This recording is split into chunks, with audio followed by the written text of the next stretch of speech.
Welcome to Basically Married, where we talk Jesus, blended families, and how the heck we're raising 5 kids. We're your hosts, Shelby and Josie. We're the mom and bonus mom that make up the Co-Mama Collective.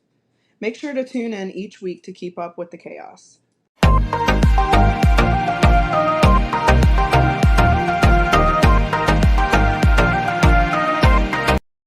Hey y'all, welcome back to another episode of Basically Married.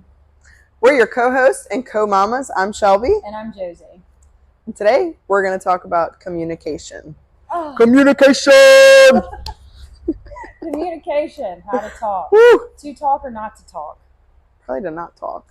We weren't great at talking. Yes. To start off, so we kind of want to go over where we were, where we are now. Yes, and how to get where we are. How to get where we are.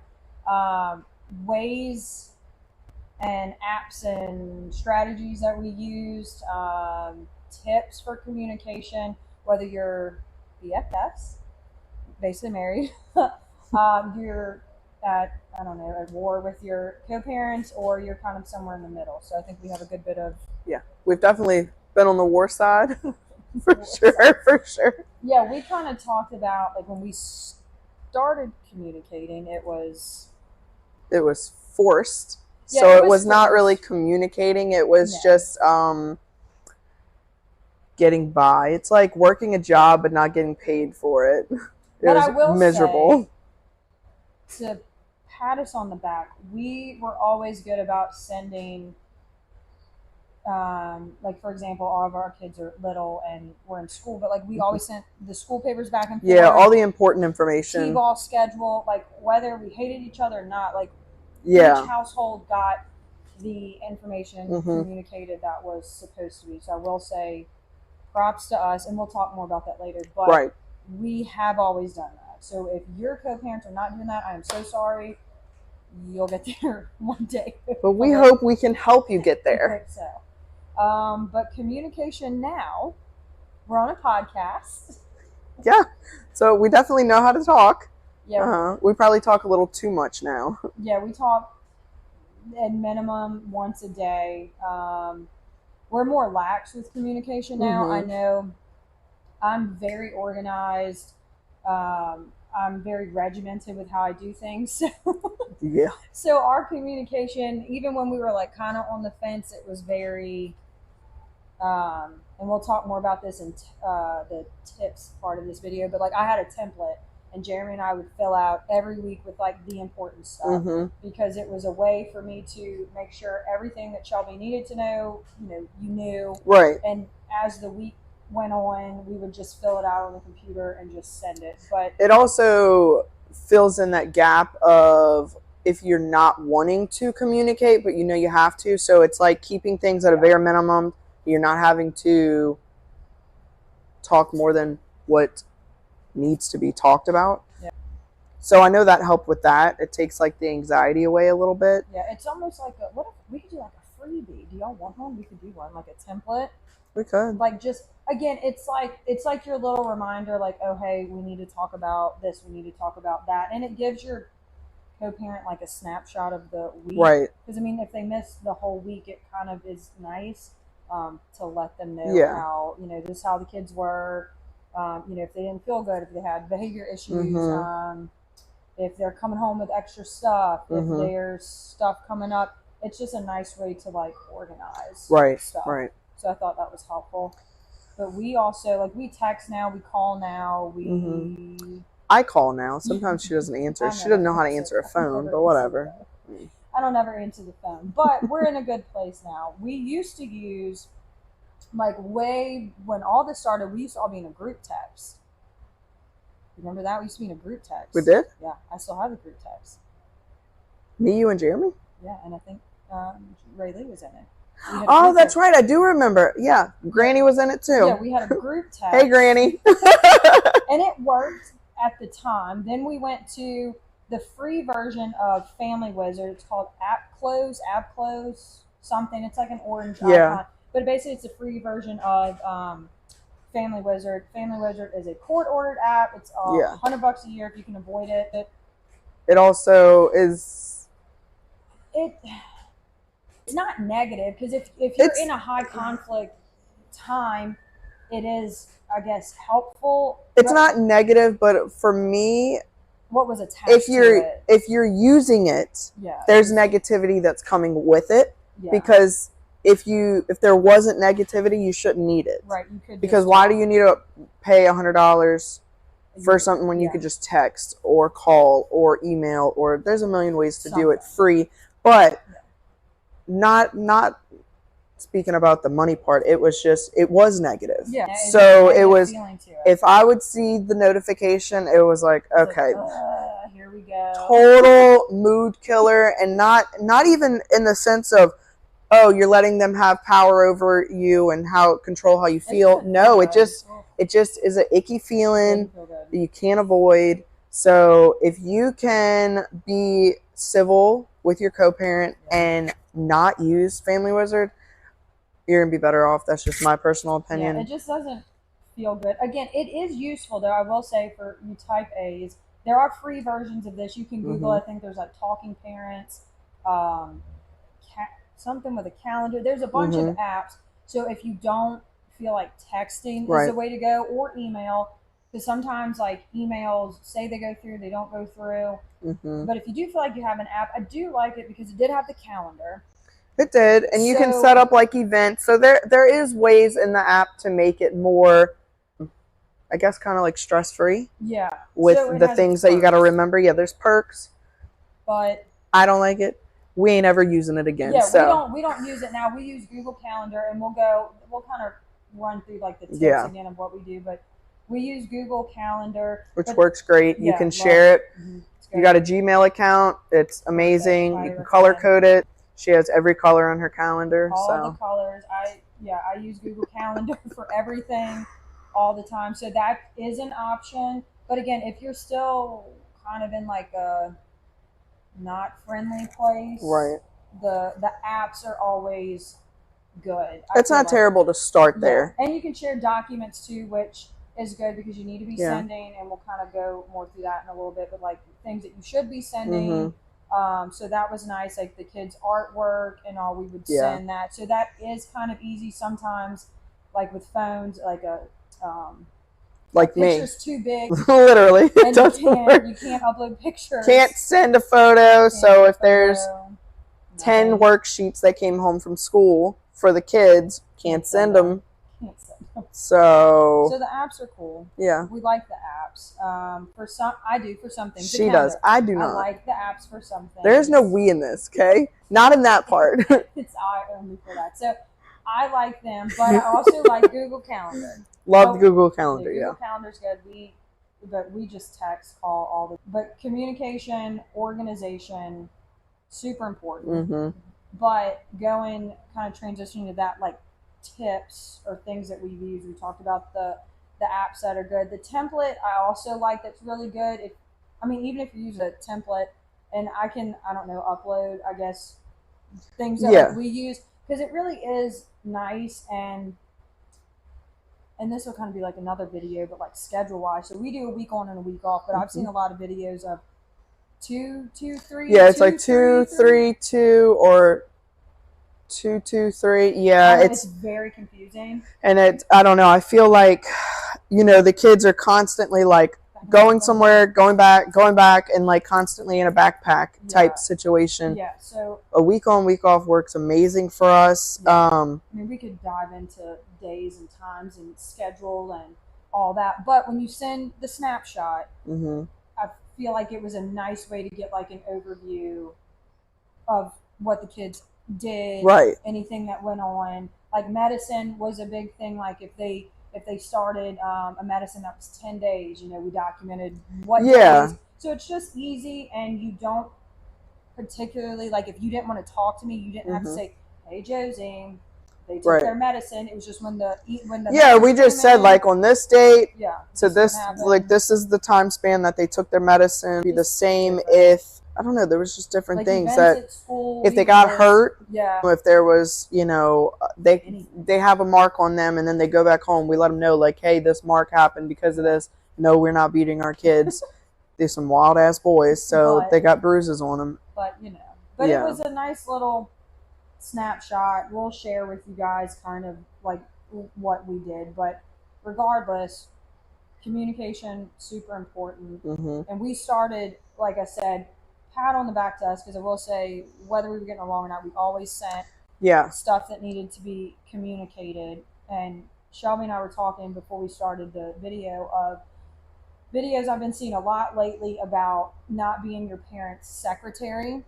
Right, like other co-parents will say, well, it's not my job to remind you, or it's not my job to do this for you. And although they aren't wrong, it is your job to make sure that you're setting your children up for success. And to do that, it requires equal compromising on both sides. You can't just say, oh, well, I don't like what you did to the family, so I'm going to be arrogant and I'm not going to contribute. Like, you're not going to know anything. Like,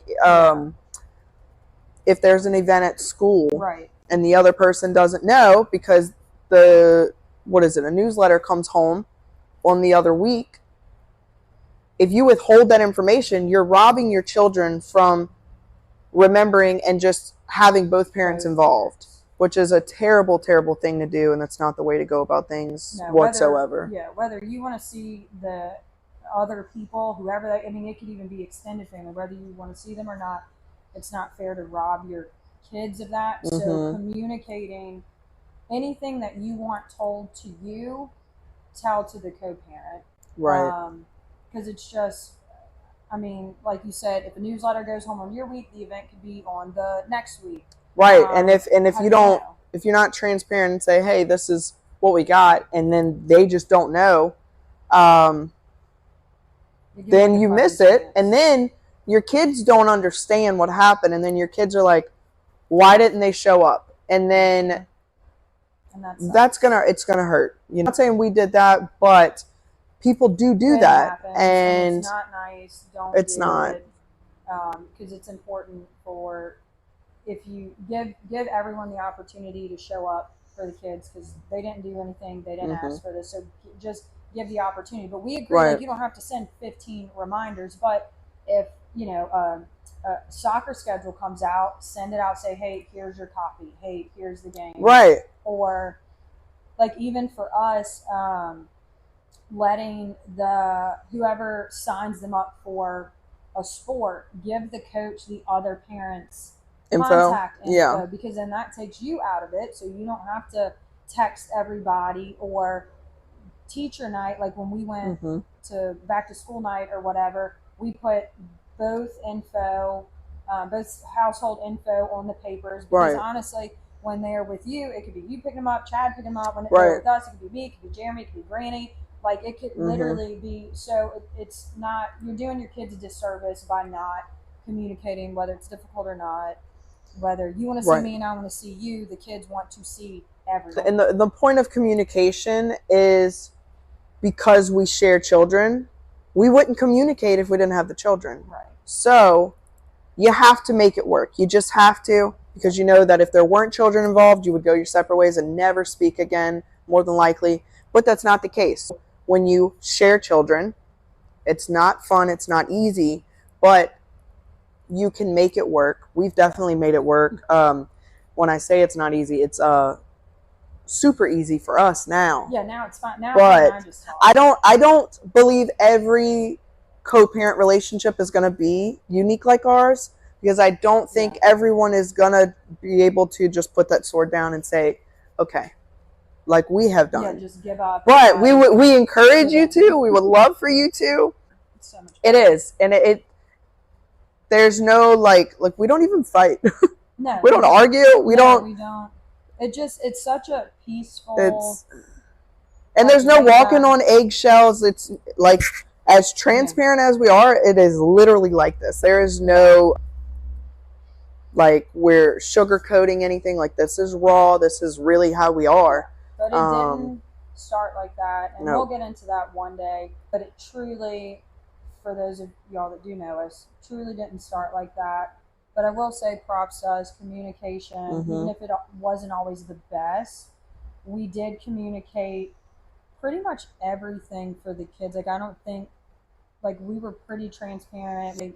going out of town, and if it was something last minute, Like we made sure everybody would know if it was, hey, y'all are going, I don't know what, Legoland. Yeah, we'd have the address where they're yeah. going to be, like, just, and vice versa. If we went to the beach, like, they would know what Airbnb we're staying at. You know, just safety precautions. You never know. One thing, and that wasn't even on our topic list, but safety, Yeah. knowing where your kids are, and I think you owe your co-parent that peace of mind because, you know, if, especially if you're going out of state, not so much if you're going, you know, an hour away, but if you're going out of state, you're going on a vacation, just say, hey, this is where we're going to be. This is the location. Because if something happens, like, I don't, it's not fair for, say, you to be sitting here and say, I have no idea where my kids are. Yeah, like, you need the peace of mind to know that your kids are safe when they're not with you. Although we do have to trust that, you know, God's got them.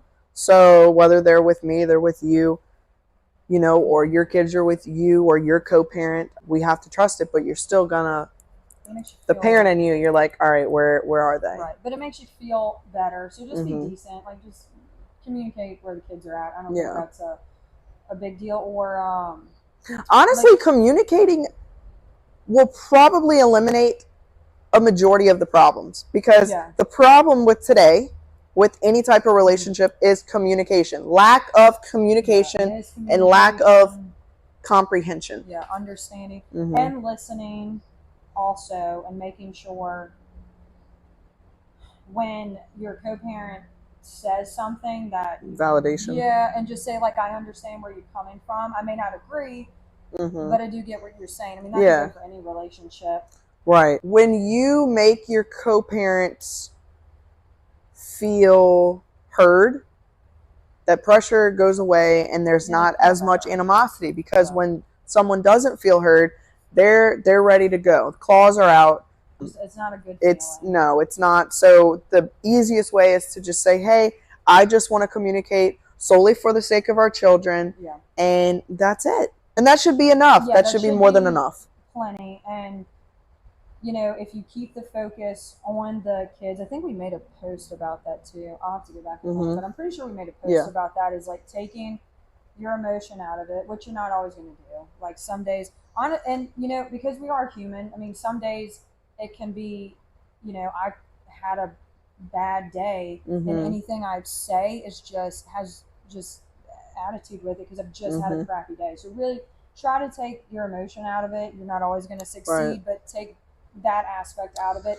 And I saw a video, and I liked it on Facebook. It was, I don't even know if the person was serious or not, but it was like dealing with, they called it a sarcastic person or something, and it was like, take what they say, listen to the words, not how it's said. Like, if it's fine, then in your brain, the tone, just say, you know what, it's fine, sounds good, great, move on. Like, don't try not to dig into it too much, even though you shouldn't have a tone, you shouldn't have an attitude, but we're human, it's going to happen. But just try to take things at face value. If it's like, yeah, okay, that's fine, then be like, okay, great, it's fine, love that, move on. But you got to remember too that majority of the time we want to act on how our flesh is and not how our spirit is, and should be for sure. So good, a few good ways to try to differentiate that is, you know, if your co-parent is saying something and you feel like they're communicating it in an ugly manner, you have to ask yourself, okay, is this like directed towards me, or is this a reflection of, just like you just said, like the day that they've had? So is it they're being ugly towards you for a reason, or you're perceiving it that way because you have the emotion attached to it? Right. So I mean, it's like a both side thing, and it's like a trial and error. Like, we were really, really bad, and then it got a little better, a little better, a little better. But you'll find, though, that the things you kind of disagree about is more, it's silly things. Because when you take out the emotion of it, when you're like, oh, we both just wanted the right thing for the kids. So it's, and, you know, it's like, well, I wanted a red folder, I think it's sometimes control too. Yeah, and it's like little detailed things that It's like, is that really a big deal? Because when you take all that away, Mm-hmm. you're saying, I want the best for the boys, and I'm saying, I want Right. the best for the boys. So, again, it's going to take practice, going to take time, but if you communicate, Mm-hmm. I know we just all feel better when Yeah. you know what's going on, I know what's going on, everybody's transparent, no one feels like things are being hidden or just, you know, somebody's being intentionally ugly. And another thing too, if you struggle with communication because your co-parent or your ex, whomever, has said ugly things to you, even if it's, this has never been a thing for us on either side, but maybe for someone out there, your parenthood has been criticized. You have to tell yourself, am I going to believe the lies of the enemy, or am I going to believe the love of Christ? And if you believe that, say for example, someone says that you're a victim, or I don't know, you over exaggerate, or I don't know, just something negative, are you going to find that anywhere in the Bible? The answer is always going to be no.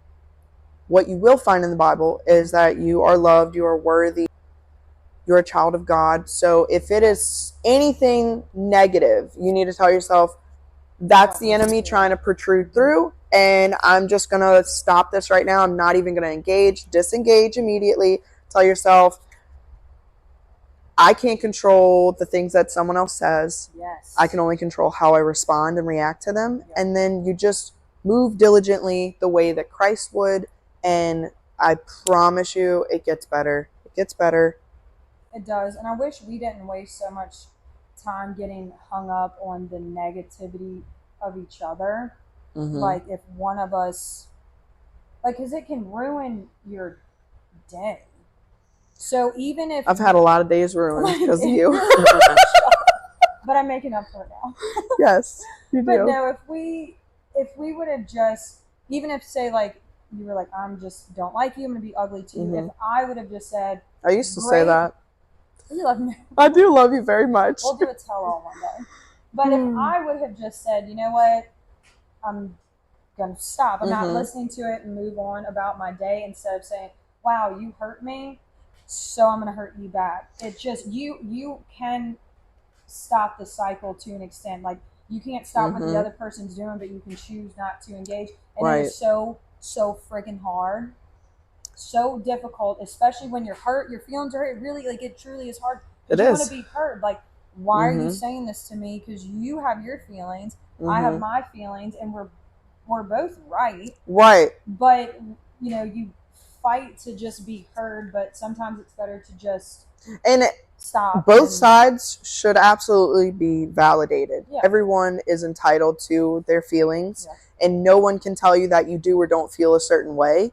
But that also ties into being conditional. Yeah. Don't give conditional terms of, well, if you start doing this, then I'll give this, you know, or like you should, you know, the hardest thing, and I'm learning this just not in this, but just in other ways and other relationships, what redemptive love is. And for those that don't know, it is loving without expecting anything in return. So conditional love, most relationships now are based on conditional love.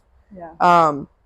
It's, oh, I'll love you if you take me on a really nice vacation. I'll love you if you give me a $50,000 wedding. I'll love you if you buy me powerboard steps for my truck. I don't know, different things. But that's not love. That's conditions. So same like with communicating, don't tie something extra to it. Yeah. Just try to be good, because even if you're not always getting treated well, I'm big on matching energy. Not the time to match energy. Hold on, let me intervene. I do not follow that. She loves to match energy. But Jeremy Burns, run. It's not the time to match energy. Don't match energy for this, because you'll never get anywhere. We were proof of that, because it's just like it was like it's a never-ending downward spiral cycle. You name it, into a dark Mary Poppins hole. Yeah, it's literally what it is. It's not. Oh, it's so miserable. So just It is. try to stop.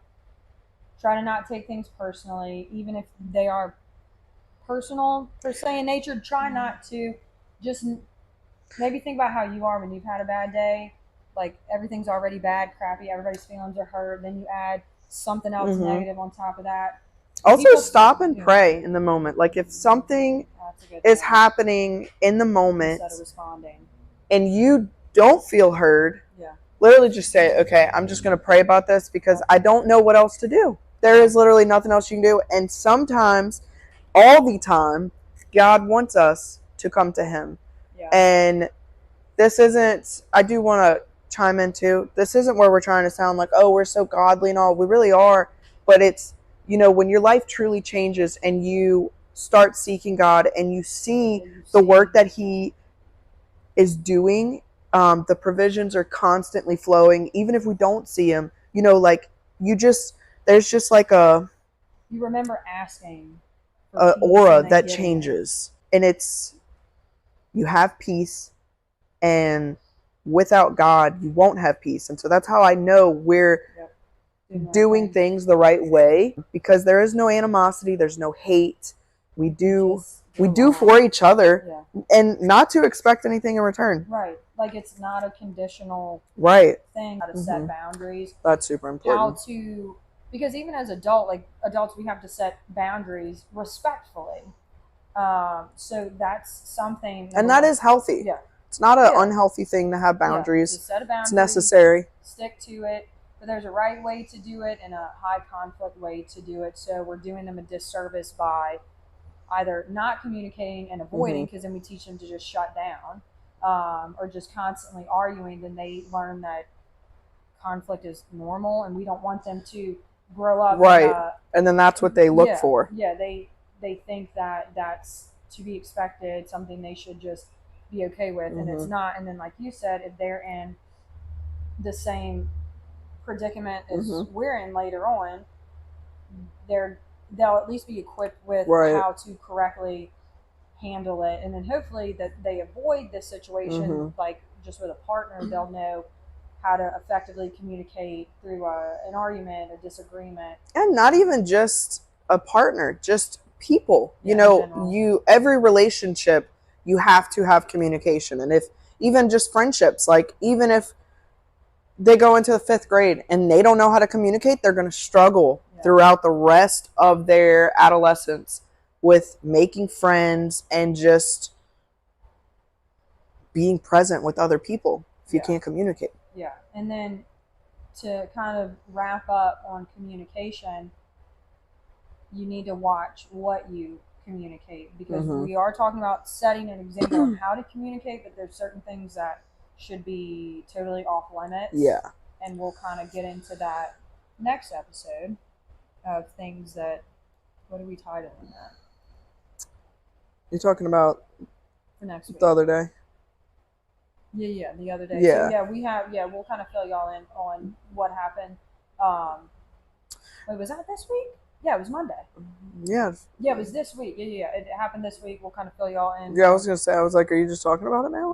No, we'll fill y'all in next week on what happened, but it kind of ties into communication, because you really should communicate, and that should be a big goal. And how it proves our point that if you portray the wrong thing, your kids are going to still do it, or they're going to repeat it. And no matter how young. Yeah, and we're talking young, and it's unfortunate. It's sad. Now, I'm not saying that we're sitting here pretending like we never had a communication problem. We definitely have.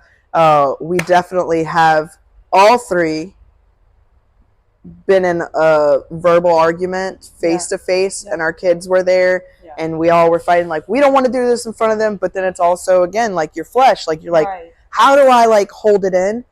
Because you're just like, you're ready to go for their jugular, because you're hurt, and they're hurt, and everybody involved has some type of emotion tied to someone else that it's bothersome. But we have to, as adults, figure out how to manage it and control it. But we got humbled, I would say. Oh, humbled is...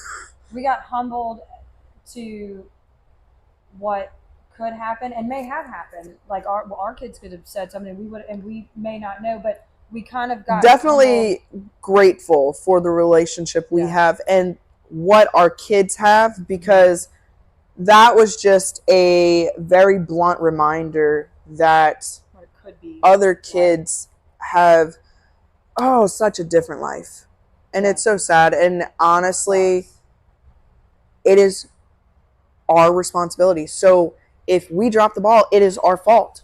So if a child is communicating something pretty extreme, that's the parent's fault. Because that should never be put on the kids. Like, children should never bear the weight of our problems, because we can't communicate and we can't let go of deflecting from something the other person did 5 years ago, or even 5 minutes ago. Right. It's our job to shield them, protect them. You're not always going to succeed at that, but really you should remind yourself, hey, that's like my big goal is to protect my kids, and that does include from what you do and what you say. Reminder, out of everything, really try to communicate, be mindful of what you communicate, how you communicate. We talked about tips, like the apps that we did use, we have used, we use now. I'll try to share kind of like a template with you guys, what we did for, I think we use it for the apps and the email, but we'll kind of share with you guys. Some of y'all might find it helpful. Some of you may not. Everybody's going to be different, but you have to agree on a means of communication, work with your co-parents on, hey, what works, what doesn't, but really agree, really try to stick to it. Take the emotion out of things. Yeah, take the emotion out, and things can improve. So whether it sucks right now, they can improve, but just be mindful of who's watching. It definitely will. If you put in the work, and it's simple, it's hard, but it honestly is so easy to do. Sometimes it's so simple as just holding your tongue. So just remember that in the moment, whether someone's having a bad day, whether they hate your guts, let them.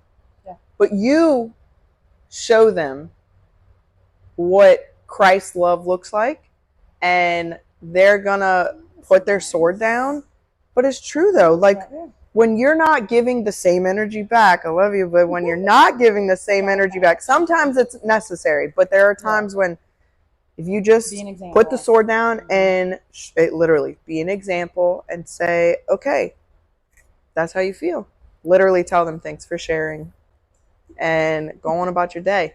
Don't hold on. Don't claim the things that they say, or don't own the things that they say about you, towards you, to your kids, about you. And if they do that, shame on them, first of all. But leave the kids out. Just separate how it makes you feel and know the truth of what's being said, and you will literally start to walk in a better place. And they're going to follow. They can't not, because you can't be mad at somebody that's not doing anything wrong, that's being nice and giving redemptive love. So yeah. Tune in next week for our next episode. It'll be us talking about how our kids are sponges and what they absorb, kind of tying into what we've already talked about, but more in depth. Yeah. Thanks for listening. We hope we had better angles, less better quality video. Thanks for listening. We hope y'all found we hope y'all. Yes. We hope y'all. We hope she found Jesus. We hope y'all found Jesus and found this helpful. Yes, and we hope that we are able to help you in any way. If there is something that someone watching our podcast is struggling with and you don't want to necessarily comment, message us. You know us personally. No, you don't. I'm kidding.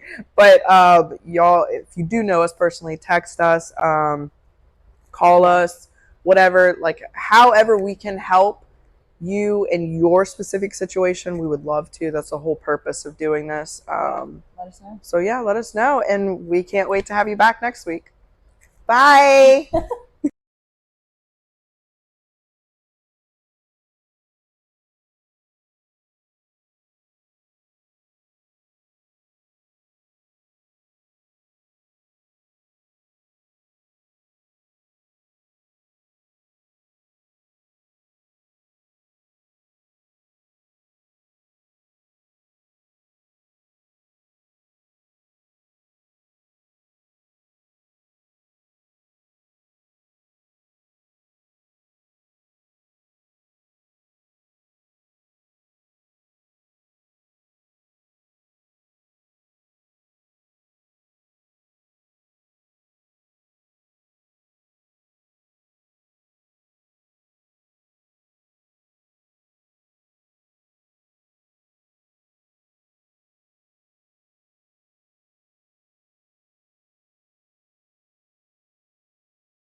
Thanks for tuning in to Basically Married. Be sure to subscribe to never miss an episode. Join the conversation and stay connected with us on social media. If you're loving the podcast, we'd love it if you'd hit that subscribe button and leave us a review.